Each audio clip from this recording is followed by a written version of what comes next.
Hi, and welcome to the video presentation of my EdTech project for the spring 2017 semester. My name is Yaroslav Litvak, and I'm the person who conducted the study and put together the final report. I also want to give a special thanks to Chris Kreider, my project mentor and grading TA who was instrumental in setting the direction of my research. His availability, prompt feedback, and targeted advice truly shaped this study. Let me start by describing how I picked a problem to work on for this class. I have a 2-year-old son, and limiting his screen time is a major issue for two busy parents. The American Academy of Pediatrics recommends that all screen time be limited to under 2 hours a day for all children under 5. But my wife and I are not comfortable with 2 hours of cartoons a day, and we decided that screen time can only be justified when it aids his development. I then began looking at developmental iPad applications, specifically those that will help him learn how to read in Russian. To my surprise, few of the available applications had any research to back up their claims, and I set out to discover whether the most popular Russian literacy app was in fact effective.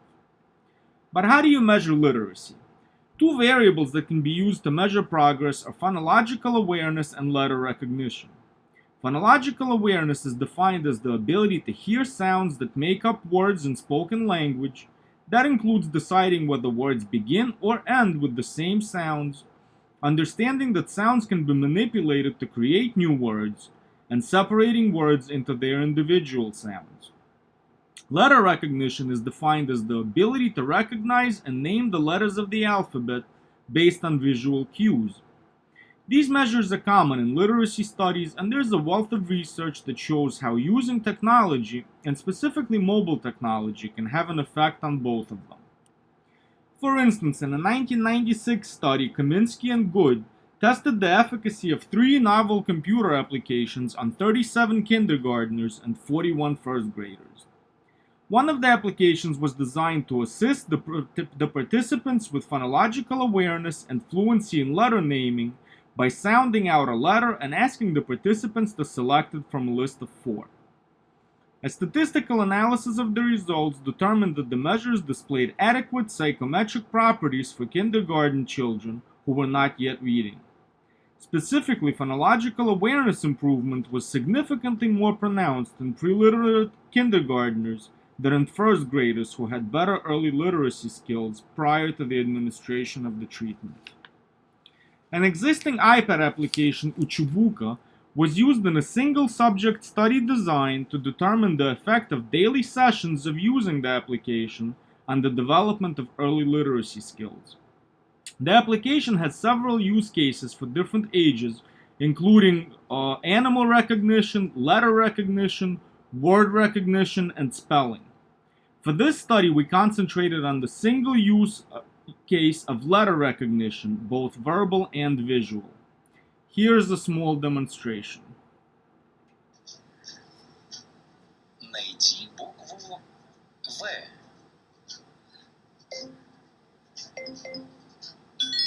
Молодец.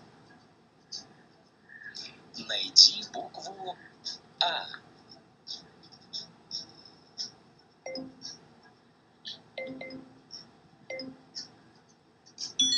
Здорово. As you can see, the subject is asked to pick a letter from a list of 6 after a visual and verbal cue are presented. If the wrong letter is picked, he gets to try again until there is a correct response. A single male 2-year-old subject was trained on the use of the application. Due to early setbacks and issues with non-compliance, a 4-year-old tutor was used via a peer-to-peer tutoring model to train the subject on the use of the app. Peer-to-peer tutoring has been shown to improve both non-compliance and educational outcomes. For instance, in a 1986 study, Peugeot, Fantuzzo, and Clement evaluated the effects of peer-to-peer tutoring on 12 underperforming 5th grade subjects. Over the course of 12 weeks, daily peer tutoring sessions with higher achieving classmates improved the educational outcomes for the experimental group to levels indistinguishable from their peers. These results have been widely replicated in a variety of study designs with subjects that belong to different age groups. Cross-age tutoring programs have been shown to be especially successful. The first hypothesis tested was that peer tutoring sessions will have no effect on the number of incidents of noncompliance. 7 PT-PT sessions were conducted and instances of noncompliance were recorded using a standard acceleration chart. As you can see, noncompliance gradually decreased, followed by an extinction spike when the peer tutor was removed. The NC acceleration rate dropped to a manageable level of under 10 instances per session. Based on these results, we rejected the null hypothesis and concluded that peer-to-peer tutoring has a significant effect on treatment compliance in preschool subjects. The second hypothesis was that there will be no differences in phonological awareness and letter recognition following the 8-week treatment period. The number of tries it took the subjects to arrive at the correct answer, as well as the time was tracked and entered into a standard acceleration chart. As you can see, the number of first try responses steadily increased and reached a plateau after 5 weeks. At the same time, the average number of tries also plateaued after a steady 5-week decrease. Thus, we were able to reject the null hypothesis and concluded that daily treatment sessions with the application increased letter recognition and phonetic awareness in preschoolers. This finding indicates that mobile technology can be used within the guidelines established by the American Academy of Pediatrics to effectively develop early literacy skills in preschool children. Please note that due to the nature of the single subject design, we were not able to separate the treatment effects of PA and LR. In order to accomplish these tasks, further studies using a between groups design would need to be conducted. The current study design also makes it difficult to generalize results to other populations.